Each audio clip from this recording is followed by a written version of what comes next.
गाडीतून बाहेर पडल्यावर आर्यन आपल्या एका माणसाला फोन लावतो आणि विचारतो, संकेत कुठे आहे? तो माणूस घरात पार्टीच्या डेकोरेशनसाठी वेश बदलून आला होता, जेणेकरून संकेतवर लक्ष ठेवता येईल. संकेत त्याच्या समोरच हॉलमध्ये सोफ्यावर बसलेला होता. त्याच्या चेहऱ्यावर गंभीर भाव होते आणि तो काहीतरी विचार करत असल्यासारखा वाटत होता. त्या माणसाने उत्तर दिले, तो इथेच आहे. त्यानंतर आर्यन विचारतो, आणि घरातले बाकीचे लोक कुठे आहेत? तो माणूस उत्तर देतो, रिधिमा मॅडम पार्लरला गेला आहेत तयार होण्यासाठी. ती म्हातारी आपल्या खोलीत आराम करत आहे आणि तिचा मुलगा राजेंद्र ऑफिसला गेला आहे मीटिंगसाठी. आकाशला आज कोर्टात आपल्या घटस्फोटाच्या प्रकरणासाठी हजर राहायचे होते, म्हणून तो कोर्टात गेला आहे. हे ऐकून आर्यन त्या माणसाला सांगतो, त्यांच्यावर लक्ष ठेवा आणि ते जसे इथे तिथे होतील तसे लगेच मला कळवा. त्यानंतर तो आपल्या दुसऱ्या माणसाला फोन करतो आणि विचारतो की राजेंद्र कुठे आहे. तो माणूस लुथरा बिल्डिंगच्या बाहेर उभा होता आणि त्याने उत्तर दिले की राजेंद्र मीटिंगसाठी आत गेला आहे आणि अजून बाहेर आलेला नाही. त्यानंतर तो अजून एका माणसाला विचारतो की आकाश सध्या कुठे आहे. तो माणूस कोर्टाबाहेर उभा होता आणि त्यानेही सांगितले की आकाश कोर्टाच्या आत आहे. शेवटी जेव्हा आर्यनला खात्री पटते की सगळे लोक आपापल्या कामात व्यस्त आहेत आणि कोणी त्याचा पाठलाग करत नाही, तेव्हा तो निर्धास्त होतो. आर्यन किनाऱ्यावर उभी असलेली आपली बोट घेतो आणि ती सरळ त्या आयलंडकडे घेऊन जातो. त्याच्या निघताच दूर उभी असलेल्या गाडीतून आकाश लुथरा टेलिस्कोप घेऊन त्याच्याकडे पाहत होता. आर्यनला बोटीतून आयलंडकडे जाताना पाहून तो चकित होतो. तो आयलंडवर का जात आहे? कदाचित त्याने जियाला तिथेच ठेवले आहे, म्हणूनच पूर्ण शहर शोधल्यानंतरही जिया सापडली नाही. त्यानेच तिला त्या आयलंडवर लपवले आहे. आकाश ताबडतोब संकेतला फोन लावतो. तो आपल्या घरात सोफ्यावर बसलेला असतो आणि त्याने कानाला ब्लूटूथ लावलेले असते. फोन येताच तो ब्लूटूथ ऑन करतो आणि आकाशचा आवाज ऐकू येतो. तो इथे समुद्राच्या किनाऱ्यावर आला आहे आणि बोटीत बसून एका आयलंडकडे जात आहे. मला खात्री आहे की त्याने जियाला तिथेच ठेवलं आहे. हे ऐकताच संकेतचा चेहरा गंभीर होतो आणि त्याच्या ओठांवर एक हलकीशी शैतानी स्मित रेषा उमटते. छान, आता त्याच्या परत येण्याची वाट पहा. तो परत आल्यानंतर लगेच तुम्ही त्या आयलंडवर जा आणि जियाला घरी आणा.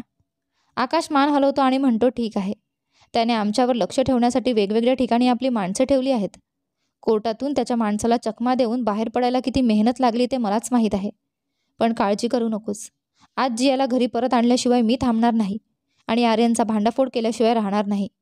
संकेत हलकेच मान हलवतो आणि ब्लूटूथ बंद करतो. त्यानंतर तो आपल्या खोलीत जातो. दरम्यान आर्यन आपल्या बंगल्यावर पोहोचतो आणि जियाला हाक मारतो, जान, कुठे आहेस? लवकर ये, बघ कोण आलंय. ये लवकर बेबी, कुठे गेलीस? तेवढ्यात अचानक जिया हॉलमध्ये येते. तिच्या गळ्यात पट्टा होता आणि तिच्या शरीरावर खूप जखमा होत्या. तिची अवस्था फारच वाईट होती. गेल्या आठवड्यात आर्यनने तिच्यावर आपली सर्व हयातीतली क्रूरता उतरवली होती. जर कोणी तिला पाहिले असते तर त्यांची रूह थरारली असती. जियाला पाहताच आर्यनच्या चेहऱ्यावर एक मोठी स्मित उमटते. बेबी, माय लव्ह, कशी आहेस? खूप आठवण आली ना माझी? आज जियाने निदान काही कपडे तरी घातले होते, पण तिचे केस विस्कटलेले होते. चेहऱ्यावर मारहाणीचे व्रण होते. कपड्यांवर रक्ताचे डाग होते. ती अक्षरशः जिवंत प्रेतासारखी वाटत होती. कसाबसा चालत ती आर्यनच्या जवळ पोहोचते. आर्यन तिच्या केसांवर हात फिरवत म्हणतो, गुड गर्ल. आर्यन सोफ्यावर जाऊन बसतो आणि जियाला आपल्या पायाशी बसवतो. नेहमीप्रमाणे त्याने आपला पाय तिच्या खांद्यावर ठेवला. जियाला असे गुलामासारखे पाहून आर्यनला मन शांती मिळत होती. तो खरोखरच एक राक्षस होता, ज्याची क्रूरता कधीच संपत नव्हती. आर्यन म्हणतो, तुला माहिती आहे का जान, तुझा नवरा तुला वेड्यासारखा शोधतोय. आज मी त्याला पाहिलं. तो मला गिळून टाकण्याच्या तयारीत होता, पण त्याला अजून समजलेलं नाही की त्याने कोणाशी पंगा घेतला आहे. तो तुला कधीच शोधू शकणार नाही. पण आता त्याच्या चौकशीने मी कंटाळलो आहे, त्यामुळे मी कायमचा उपाय करणार आहे. आज रिधिमाचा वाढदिवस आहे आणि याच पार्टीत मी संकेतला कायमचा संपवणार आहे. आर्यन फोन काढतो आणि एका माणसाला कॉल करतो. थोड्या वेळाने कॉल उचलला जातो आणि आर्यन आदेश देतो, संकेत लुथराला आज रात्रीच्या पार्टीत संपवायचं आहे. माझा सर्वोत्कृष्ट शार्प शूटरला पाठवा. त्याच्या एंट्रीची व्यवस्था मी करतो. फक्त काम होणं गरजेचं आहे. तुम्हाला हवी तितकी किंमत मिळेल. हे ऐकून आर्यनच्या चेहऱ्यावर एक शैतानी स्मित उमटते आणि तो फोन कट करतो. आर्यनच्या बोलण्याने जियाच्या अंगावर काटा येतो. तिच्या छातीत धडधड वाढते. तिच्या आत अशी भीती जागी होते जी तिने याआधी कधीच अनुभवली नव्हती. नेहमीप्रमाणे आर्यन जियाला छळून परत जातो. त्याच्या निघताच आकाश ताबडतोब बाहेर पडतो आणि बोटीत बसून आयलंडकडे निघतो. दरम्यान दुथरा मेन्शनमध्ये रिधिमाच्या वाढदिवसाच्या पार्टीची जोरदार तयारी सुरू असते. संकेत आपल्या खोलीत असतो आणि त्याला जियाची खूप चिंता वाटत असते. त्याचवेळी आकाश बोटीत बसून आयलंडच्या दिशेने निघालेला असतो. त्यानंतर तो बोट किनारी लावतो आणि पटकन त्यातून उतरतो. तो लपून आयलंडच्या दिशेने जातो. तिथे त्याला दरवाजासमोर 2 माणसं बंदूक घेऊन उभी असल्याचं दिसतं. कदाचित ते पहारा देत होते. सुदैवाने आकाश बोट थेट बंगल्यासमोर न नेता उलट्या बाजूने आणतो. त्याला भीती होती की थेट सामोरासमोर गेल्यात जर सिक्युरिटी गार्ड असतील तर तो पकडला जाईल. आकाश पुढे जातो आणि बघतो की बंगल्याबाहेर फक्त 2 सिक्युरिटी गार्ड आहेत, त्याहून जास्त नाहीत. तो स्वतःला तयार करतो त्यांच्याशी सामना करण्यासाठी. तो आपल्या बॅगमधून एक गन काढतो जी तो नेहमी स्वतःच्या सुरक्षिततेसाठी बाळगत असे. मोठा बिझनेसमॅन असल्याने त्याच्यावर नेहमीच धोके असायचे. आज काहीतरी वेगळं वाटत होतं, त्यामुळे त्याने गन बरोबर घेतली होती. पण सामान्यतः तो क्वचितच ती वापरत असे. आकाश अचानक समोर जातो. त्याला पाहून दोघे गार्ड्सही गोंधळून जातात, पण लगेच सावध होऊन त्याच्यावर बंदूक रोखतात. त्याआधीच आकाश त्यांच्यावर गोळीबार करतो. त्यांच्या बंदुकीचे हत्यार खाली पडते आणि आकाश त्यांना एका कोपऱ्यात उभं राहण्याचा इशारा करतो. आता आकाशच्या हातात गन असल्याने दोघेही काहीही न बोलता त्याच्या आज्ञेचे पालन करतात. आकाश त्यांचे हातपाय घट्ट बांधतो जेणेकरून ते हलू नयेत. त्यानंतर आकाश पटकन दरवाजा उघडतो आणि बंगल्यात धावत जातो. जिया, जिया कुठे आहेस? बाहेर ये, मी तुला न्यायला आलोय जिया. तो जोरजोरात जियाचं नाव पुकारतो आणि घरभर शोध घेतो. बिछाण्याखाली मृतपाय अवस्थेत पडलेली जिया अजूनही आर्यनच्या त्या भयानक हसण्याच्या आणि बोलण्याच्या आठवणीत अडकली होती. तो संकेतला मारणार होता. हे ऐकून जियाच्या आत काहीतरी हलत होतं. इतकी वर्ष तिने भावना दडपून ठेवल्या होत्या, पण आज पहिल्यांदा ती वेदना तिला जाणवत होती. तिच्या डोळ्यांच्या कडांवरून अश्रू थांबत नव्हते. तेव्हाच अचानक तिला तिचं नाव पुकारणारी एका ओळखीचा आवाज ऐकू येतो. क्षणात तिचे कान सावध होतात. जिया बिछाण्याखालून बाहेर येते आणि हॉलमध्ये जाते. आकाश घाईघाईने तिला शोधत होता. त्याची नजर जियावर पडते आणि त्याचे पाय तिथेच थांबतात. तो बर्फासारखा स्थिर होतो. त्याच्या डोळ्यांचे पारणे फिटून जातात आणि त्याला खूप मोठा धक्का बसतो. आकाश पाहतो की जिया त्याच्यासमोर उभी आहे, पण तिची अवस्था खूपच वाईट दिसत होती. कुणीही पाहून सहज अंदाज लावू शकत होता की तिच्यावर किती अत्याचार झाले आहेत, तिला किती मारहाण आणि छळ सहन करावा लागला आहे. दरम्यान आर्यन आपल्या गाडीतून बंगल्याबाहेर पोहोचतो. तो गाडीतून बाहेर येतो आणि संपूर्ण बंगल्याकडे पाहतो. आज माझ्यासाठी डबल सेलिब्रेशन आहे. आज रात्री संकेतचा गेम ओव्हर होणार आहे. त्याने खूप त्रास दिला आहे मला. त्याने कसं समजलं की माझ्या जियाला तो माझ्यापासून हिरावून घेऊ शकतो? पण आता संपूर्ण जग त्याच्या मृत्यूचा तमाशा पाहणार आहे. आजची पार्टी आणखी धमाकेदार होणार. आर्यन बंगल्याच्या आत जातो. त्याला पाहताच रिधिमा मोठ्या हसऱ्या चेहऱ्याने त्याच्याकडे धाव घेत येते. आर्यन, कुठे होतास तू? मी किती वेळ तुझी वाट पाहत होते. बरं सांग ना, मी कशी दिसते? आर्यनला रिधिमामध्ये अजिबात स्वारस्य नव्हतं. तिचं असं जवळ येणं त्याला खूपच चिडवत असे, पण तरीही तो आपला राग आपल्या आतच दाबून ठेवतो. तो नकली हसत म्हणतो, वाव बेबी, तू अप्रतिम दिसते आहेस, एकदम गॉर्जियस. आणि सॉरी, मला एक महत्त्वाचं काम आलं होतं म्हणून जावं लागलं. पण बघ, पार्टी सुरू होण्याआधीच आलो ना. Happy birthday sweetheart. रिधिमा आनंदाने त्याला मिठी मारते आणि म्हणते, थँक्यू बेबी, तू खूप बेस्ट आहेस. मी किती लकी आहे की तू माझ्यासोबत आहेस. आर्यनही एक शैतानी हसून तिला मिठी मारतो. तेवढ्यात त्याचं लक्ष संकेतवर जातं, जो जिन्यातून खाली येत होता आणि सरळ त्यांच्याकडे रोखून पाहत होता. संकेतच्या चेहऱ्यावर गळत संतापलेले भाव होते. आर्यनला पाहताच त्याच्या अंगात आग पेटते, पण तो स्वतःला रोखून बसला होता, कारण त्याला जियाच्या परत येण्याची प्रतीक्षा होती. एकदा जिया सुरक्षित परत आली की तो आर्यनचा खरा चेहरा जगासमोर उघड करणार होता. आर्यन त्याच्याकडे पाहत हसत म्हणाला, हाय संकेत, कसा आहेस? जियाबद्दल काही माहिती मिळाली का? पोलिसांकडून काही अपडेट? संकेतने आपली मूठ घट्ट आवडली. त्याला आर्यनच्या या बनावटीपणाचा पूर्ण अंदाज होता. जियाचं नाव ऐकताच रिधिमाच्या चेहऱ्यावरचा हावभाव बदलतो. तिला जियाचं नाव अजिबात आवडत नव्हतं. संकेत शांत पण ठाम आवाजात म्हणतो, जियाच्या शोधाचं काम सुरू आहे. लवकरच आम्ही तिला शोधून आणू. एकदा ती परत आली की तिला हे सर्व भोगायला लावणाऱ्या माणसाच्या गळ्यापर्यंत पोहोचायला मला वेळ लागणार नाही. हे ऐकून आर्यनच्या चेहऱ्यावरही एक गूढ हास्य उमटतं. All the best. आम्ही सगळेच हे प्रकरण लवकरात लवकर संपावं असंच तर इच्छितो. संकेत केवळ हलकं मान हलवतो. त्याच्या थंडगार, रोखून पाहणाऱ्या नजरा थेट आर्यनवर खिळलेल्या होत्या आणि आर्यनच्याही संकेतवर. पण रिधिमाला यातील तणाव समजण्याऐवजी ती जियाच्या नावाने चिडून बसलेली होती. इकडे आकाश जियाच्या जवळ जातो आणि तिला घट्ट मिठी मारतो. जियाची अवस्था पाहून त्याचेही हृदय तुटून जातं. त्याच्याही छातीत वेदना जाणवते.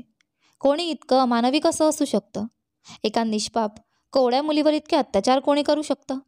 आकाशच्या डोळ्यात अश्रू तरळतात. मिठी सोडल्यानंतर तो जियाला म्हणतो, जिया, काळजी करू नकोस, मी आलोय. मी तुला इथून न्यायला आलोय. चल घरी जाऊया. संकेत तुझी वाट पाहतोय. तो खूप काळजीत होता तुझ्यासाठी. तुला शोधण्यासाठी त्याने काय नाही केलं. चल, आपण जाऊया. संकेतचं नाव ऐकताच जियाच्या डोळ्यात एक वेगळी चमक येते. पण त्याचवेळी तिला आज घडणाऱ्या भीषण प्रसंगाची आठवण होते आणि संपूर्ण शरीर थरथरू लागतं. आकाश तिचा हात धरून तिला घेऊन जायला लागतो. तेवढ्यात जिया दुसऱ्या हाताने त्याचा हात घट्ट पकडते आणि त्याला थांबवते. आकाशला अचानक जिया थांबल्यामुळे तो संभ्रमात तिच्याकडे पाहत म्हणाला, काय झालं जिया? जियाच्या चेहऱ्यावरील हावभाव बदलू लागतात. तिच्या शरीरात काहीतरी हालचाल होत असल्यासारखं वाटू लागतं. ती आकाशकडे अशा नजरेने पाहत होती जणू काही ती त्याला काही सांगू इच्छित होती, पण बोलू शकत नव्हती. आकाश जियाकडे पाहून संभ्रमित होत म्हणाला, काय झालं? जिया बोल ना, काय झालं? जिया भिंतीवर टांगलेल्या आर्यनच्या फोटोकडे पाहते आणि आपल्या हाताने त्याच्या दिशेने इशारा करते. आकाशला समजत नव्हतं की जिया काय सांगू पाहत आहे, पण एवढं नक्की कळत होतं की ती काहीतरी महत्त्वाचं सांगण्याचा प्रयत्न करत आहे. आकाश जियाला विचारतो, जिया तू मला काही सांगू इच्छित आहेस का? जिया होकारार्थी मान हलवते. आकाश पुन्हा विचारतो, सांग ना काय झालं? तू मला काय सांगू इच्छित आहेस? जिया पुन्हा आर्यनच्या फोटोच्या दिशेने इशारा करते. आकाश म्हणतो, आर्यन काय? त्यानंतर जियाची नजर आकाशच्या हातात असलेल्या बंदुकीकडे जाते. ती बंदुकीकडे इशारा करू लागते. आकाश समजून घेण्याचा प्रयत्न करतो. आर्यन आणि बंदूक? आर्यन आणि बंदूक याचा काय अर्थ आहे जिया? जिया पुन्हा दोन्ही बाजूंना इशारे करू लागते. विचार करत असताना अचानक आकाशच्या लक्षात काहीतरी येतो आणि तो म्हणतो, आर्यन? आर्यनकडे बंदूक आहे? जिया पुन्हा होकारार्थी इशारे करत राहते. जिया पुढे येऊन आकाशच्या हातातील बंदूक उचलते. नंतर ती आर्यनच्या फोटोच्या दिशेने इशारा करते आणि गोळी झाडण्याचा इशारा करते. आकाश घाबरून म्हणतो, आर्यनने गोळी झाडली? जिया सतत इशारे करत राहते जोपर्यंत आकाश तिच्या इशाऱ्याचा योग्य अर्थ लावत नाही. आर्यन गोळी झाडणार आहे? जिया पटकन होकारार्थी मान हलवते. जियाचं उत्तर ऐकून आकाश सुन्न होतो. आर्यन गोळी झाडणार आहे, पण कुणावर? तो कुणाला मारणार आहे? जिया पुन्हा होकारार्थी मान हलवते. आकाश ऐकून हादरतो. तो घाबरून जियाला विचारतो, आर्यन कुणाला मारणार आहे? तुला माहिती आहे का त्या व्यक्तीचं नाव? जिया होकारार्थी मान हलवते. आकाश घाईघाईत विचारतो, सांग कोण आहे तो? कोणाला मारणार आहे आर्यन? जिया काही बोलू शकत नव्हती. आकाश वारंवार विचारतो, पण जिया काहीच सांगू शकत नव्हती. आकाश पुन्हा विचारतो, बोल जिया, कोण आहे तो? मला सांग. तो तुला मारणार आहे का? रिधिमाला? मला? संकेतला? संकेतचं नाव ऐकताच जिया पटकन होकारार्थी मान हलवू लागते. संकेतचं नाव ऐकताच आकाशच्या अंगावर काटा येतो. तो खात्री करण्यासाठी पुन्हा विचारतो, आर्यन संकेतला मारणार आहे? जिया वेगाने होकारार्थी मान हलवते. आकाश हादरतो. हे तू काय सांगतेस? आर्यन संकेतला मारणार आहे? पण केव्हा? तुला काही माहिती आहे का? जिया पुन्हा होकारार्थी मान हलवते. आकाश विचारतो, आज? जिया लगेच होकारार्थी मान हलवते. जियाचं उत्तर ऐकून आकाश चिंतेने आपलं डोकं धरतो. तो ताबडतोब जियाचा हात पकडतो आणि म्हणतो, आपल्याला ताबडतोब निघायला हवं, लगेच. चल माझ्यासोबत. आकाश जियाला घेऊन तिथून पडतो. जियासुद्धा त्याच्या मागे धावत असते. दोघांनाही एकमेकांचे हात घट्ट धरले होते. आकाश तिला बोटमध्ये बसवतो आणि फुल स्पीडने बोट किनाऱ्याकडे घेऊन जातो. रस्त्यात तो अनेकदा संकेतला फोन लावतो, पण संकेतचा फोनवर खोलीत चार्जिंगला लावलेला असतो आणि तो खाली पार्टीत असतो. त्यामुळे तो फोन उचलू शकत नाही. आकाश अस्वस्थपणे म्हणतो, संकेत फोन उचल, फोन उचल संकेत, कुठे आहेस तू? आकाश अत्यंत तणावात होता. जियाच्याही चेहऱ्यावर भीती स्पष्ट दिसत होती. किनाऱ्यावर पोहोचताच दोघे गाडीत बसतात आणि आकाश वेगाने गाडी घराच्या दिशेने घेऊन जातो. तो जितक्या वेगात शक्य होईल तितक्या वेगात गाडी चालवत होता, लवकरात लवकर घर गाठण्यासाठी.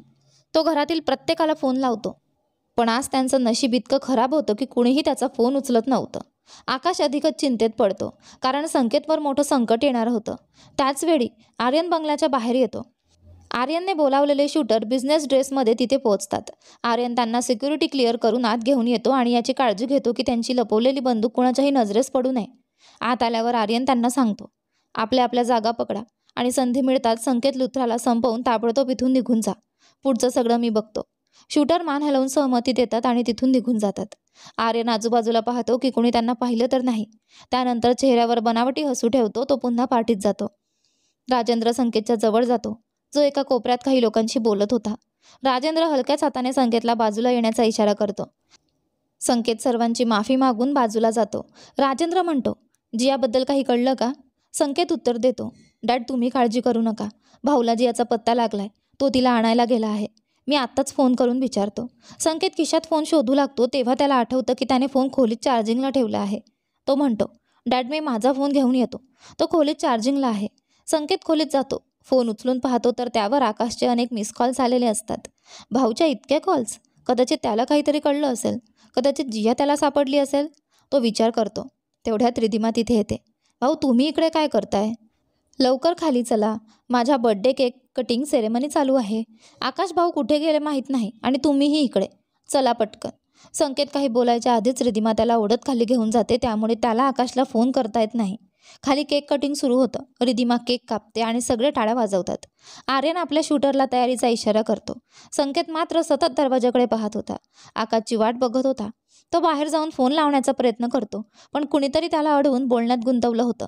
शेवटी संकेत कसेबसे बाहेर गार्डनमध्ये जातो फोन करण्यासाठी.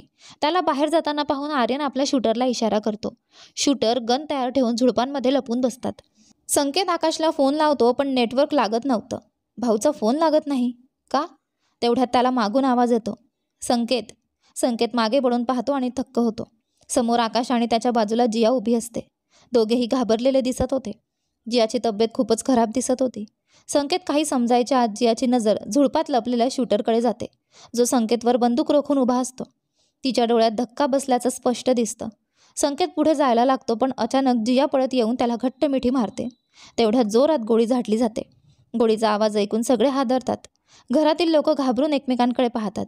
कुणालाच समजत नव्हतं की गोळी कोणी आणि का झाडली. सगळे बाहेर धावतात. राजेंद्र आणि रिधिमा घाबरलेले असतात, पण आर्यन मात्र आतून खूप आनंदी असतो. त्याच्या चेहऱ्यावर बनावटी चिंता असते. तो म्हणतो, ओ माय गॉड, हे काय झालं? कोणी झाडली? कुणावर? सगळे गार्डनकडे धावतात. बाहेरचे दृश्य धक्कादायक असतं. आकाश हादरलेला असतो. जिया संकेतच्या बाहुपाशात असते आणि संकेतने तिला घट्ट पकडलेलं असतं. गोळी झाडल्यामुळे त्याच्या हातांवर रक्त लागलेलं असतं. संकेत रक्त पाहून हादरतो. काही बोलण्याच्या आतच जिया बेशुद्ध होते. जिया! संकेत घाबरून ओरडतो. ती खाली कोसळण्याच्या आतच संकेत तिला पकडतो. तिच्या पाठीमधून रक्त वाहत असतं. हे दृश्य पाहून संकेत पूर्णपणे हादरतो. आकाशही तिथे धावून येतो. तो म्हणतो, संकेत, जिया! तिथे लपलेले शूटर घाबरतात. शिट, निशाणा चुकीचा लागला. गोळी त्या मुलीला लागली. आता इथे थांबणं सुरक्षित नाही. ते लोक बाहेर येतील. लगेच निघूया. पण आपल्याला त्या मुलाला मारायचं होतं. आपल्याला पैसे मिळणार नाहीत जर तो वाचला तर. फक्त अजून एक गोळी लागेल. पहिला शूटर पुन्हा म्हणाला. मूर्खपणा करू नका. कोणत्याही क्षणी सगळे लोक बाहेर येऊ शकतात. आपण नंतर संकेतचा गेम संपवू, पण जर आता कोणी आपल्याला पाहिलं तर मोठी अडचण निर्माण होईल. पटकन निघून जाऊया. सर्वजण सहमत झाले आणि तिथून पळ काढू लागले. ते तिघे होते जे कोणत्याही प्रकारे तिथून निसटण्याचा प्रयत्न करत होते, पण आज त्यांचं नशीब फारच खराब होतं. गेटपर्यंत पोहोचताच ते कमिशनर आणि त्यांच्या टीमशी धडकले. कमिशनरने त्यांना पाहताच ओळखलं आणि आपल्या अधिकाऱ्यांना आदेश दिला, पकडा या तिघांना. कोणीही सुट्टा कामा नये. ते तीनही शूटर घाबरले. पडून जाण्याच्या आधीच पोलिसांनी त्यांना पकडलं. आता त्यांच्यासाठी सुटणं अशक्य झालं होतं. हॉलमधले सगळे लोक गार्डनमध्ये धावत आले आणि तिथलं दृश्य पाहून एकदम हादरले. आर्यन तर उत्साहाने बाहेर आला होता, कारण त्याला वाटलं होतं की संकेतचा खेळ संपला असेल. पण जेव्हा त्याने संकेतच्या हातात बेशुद्ध जियाला पाहिलं, तेव्हा त्याच्याही डोळ्यांचा थरकाप उडाला, कारण त्याने कधीच अशी अपेक्षा केली नव्हती. राजेंद्र धावतच संकेतजवळ आला. संकेत, जिया इथे कशी? काय झालं हिला? संकेतने जियाला आपल्या बाहुपाशात घट्ट पकडलं होतं. तो तिला हलवून शुद्धीवर आणण्याचा प्रयत्न करत होता. जिया, जिया, डोळे उघड. प्लीज डोळे उघड. डॅमिट, जिया, वेकअप. संकेतच्या डोळ्यात अश्रू दाटले. त्याचं काळीज तुटत होतं. आकाशने राजेंद्रला सांगितलं, डॅड, हे सगळं आर्यनने केलं आहे. हे ऐकून राजेंद्र हादरला, तर आर्यनच्या चेहऱ्यावरचा रंगच उडाला. त्याला कळून चुकलं की आता तो अडचणीत अडकलाय. आकाश त्याच्याकडे अत्यंत तिरस्काराने बघत होता, ज्यामुळे आर्यनला घाम फुटू लागला. संकेतला मात्र या सगळ्यांचं काहीच पडलेलं नव्हतं. त्याच्यासाठी फक्त जिया महत्त्वाची होती. तो तिला कधीही गमावू शकत नव्हता. म्हणून त्याने जियाला उचललं आणि वेगाने आपल्या गाडीच्या दिशेने धावला. जिया, तुला काही होऊ देणार नाही. आपण हॉस्पिटलला जातो. तू बरी होशील. संकेत गाडीत बसला आणि हॉस्पिटलच्या दिशेने वेगाने निघून गेला. आकाशने आपल्या काही माणसांना त्यांच्या मागे पाठवलं, जेणेकरून कोणतीही अडचण येऊ नये. संकेत आणि जियाला घेऊन गाडी निघून गेल्यावर आकाश संतापाने आर्यनकडे गेला आणि त्याच्या कॉलरला पकडून त्याला जोरात ठोकू लागला. कमीना, तू माणूस नाहीस, राक्षस आहेस. तुझ्यासारख्याला जगायचा काहीही हक्क नाही. मी तुला संपवीन. अगदी फाशी गेले तरी चालेल. आकाशने आर्यनला बेदम मारायला सुरुवात केली. आकाश खूप ताकदवान होता. आर्यन सुटायचा प्रयत्न करत होता, पण आकाश त्याला कुठलाही चान्स देत नव्हता. त्याने इतके जोरात वार केले की आर्यनच्या तोंडातून रक्त येऊ लागलं. तेव्हाच अचानक रिधिमा मध्ये आली आणि म्हणाली, भाऊ बस. जर तुम्ही आर्यनला अजून एकदाही मारलं तर माझ्याहून वाईट कोणी नसेल. रिधिमाच्या या शब्दांनी आकाशचा हात थांबला. तो संतापाने धगधगत रिधिमाकडे पाहू लागला. काय रिधिमाच्या डोळ्यांवरील प्रेमाची पट्टी कधी उतरू शकेल? ती कधी आर्यनचं खरं घाणेरडं रूप पाहू शकेल का? जियाचे प्राण वाचेल का? की संकेत आणि जियाच्या प्रेमाचा प्रवास इथंच संपेल? पाहतोय पुढे. आर्यनला खूप मार बसला होता. तो जवळजवळ अर्धमेल्या अवस्थेत होता. रिधिमा रागाने आकाशला दूर ढकलत म्हणाली, दूर हट. माझ्या नवऱ्याला हात लावण्याची हिंमत करू नकोस. जर पुन्हा त्याच्यावर हात उचललास तर माझाही हात उचलला जाईल. आकाश रागाने आपले मूठ घट्ट वळू लागला. आपल्या बायकोला स्वतःची ढाल बनताना पाहून आर्यनच्या मनात समाधान पसरलं. तो काही बोलणार त्याआधीच राजेंद्र पुढे आला आणि रिधिमाचा हात पकडून तिला आर्यनपासून दूर ओढलं. डॅड, तुम्ही हे काय करताय? रिधिमा संतापाने ओरडली. राजेंद्र तिच्याकडे रोषाने पाहत म्हणाला, गप्प रहा. अजून एक शब्दही नाही. तुझं डोकं ठिकाणावर आहे का? या घाणेरड्या माणसासाठी तू आपल्या भावावर हात उचलणार आहेस? आकाश तुझा मोठा भाऊ आहे. रिधिमा संतापाने हात सोडवत म्हणाली. आणि आर्यन माझा नवरा आहे डॅड. तुम्ही काय बोलताय? आकाश भैया माझ्या नवऱ्याला इतकं बेदम मारत होते. त्याच्यावर इतक्या ओंगळ आरोपांचं ओझं टाकत होते आणि तुम्ही त्यांना रोखण्याऐवजी मलाच कप्प करताय. मला वाटतं माझं नाही तर तुमचं डोकं फिरलं आहे. माझ्या निर्दोष नवऱ्याच्या विरोधात सगळे एकवटले आहेत. रिधिमाच्या या शब्दांनी आकाश अधिकच चिडला आणि तो संतापाने म्हणाला, निर्दोष? हा निर्दोष नाही. जर तुला याच्या अपराधांची खरी जाणीव झाली तर तू स्वतःच्या हातांनी याला संपवशील. हा राक्षस आहे. नाही, माझ्या मते राक्षससुद्धा याच्या एवढा वाईट नसेल. जियावर जी गोळी झेडली ती जियासाठी नव्हतीच, ती संकेतसाठी होती. तो संकेत जो याचा कधी काळी बेस्ट फ्रेंड होता. आणि ती गोळी झाडणाऱ्या माणसांना सुपारी देणारा कोणी दुसरा नव्हे तर तुझा नवरा आर्यनच आहे. हे ऐकून रिधिमा स्तब्ध झाली. राजेंद्र देखील हादरला. संकेतचा कधी काळी जिवलग मित्र असलेला आर्यन त्यालाच संपवण्याचा प्रयत्न करत होता. त्याने खरंच नीचतेची सीमा ओलांडली होती. आर्यनला कळून चुकलं होतं की तो पूर्णपणे अडकलाय आणि आता त्याला फक्त रिधिमाच वाचवू शकते. त्याने तिच्यावर प्रेमाची जादू इतक्या वर्षात इतकी खोलवर टाकली होती की आज त्याचं फळ त्याला मिळणार होतं. मला रिधिमाला कुठल्याही परिस्थितीत माझ्या बाजूला करावं लागेल. तीच माझी अखेरची ढाल आहे. आर्यन मनात विचार करत होता. तो तिला जवळ गेला, तिचा हात हातात घेतला आणि अगदी बिचारा होत म्हणाला, बेबी, यांचं काही ऐकू नकोस. मी कोणालाच हायर केलेलं नाही. संकेत माझा बेस्ट फ्रेंड आहे. मग मी त्याला का मारीन? हे सगळं खोटं आहे रिधिमा. प्लीज माझ्यावर विश्वास ठेव. रिधिमाने काळजीने त्याच्या डोळ्यात पाहिला आणि म्हणाली, हो, मला माहिती आहे. मला तुझ्यावर पूर्ण विश्वास आहे आर्यन. मला माहिती आहे तू असं काहीच केलं नाहीस. हे ऐकून आकाशचा पारा आणखी चढला. त्याने संतापाने आर्यनला धरून दूर फेकला आणि ओरडला, दूर राहा माझ्या बहिणीपासून. जर पुन्हा तिला फसवायचा प्रयत्न केला तर याद राख, तुझी वेळ संपली आहे. ह्यावेळी कोणीही तुला वाचवू शकणार नाही. तेव्हाच पोलीस तिथे आले आणि त्यांनी संकेतवर गोळी झाडणाऱ्या गुन्हेगारांना पकडून आणलं. त्यांना पाहून आर्यन सुन्न झाला आणि मनातून खवळला.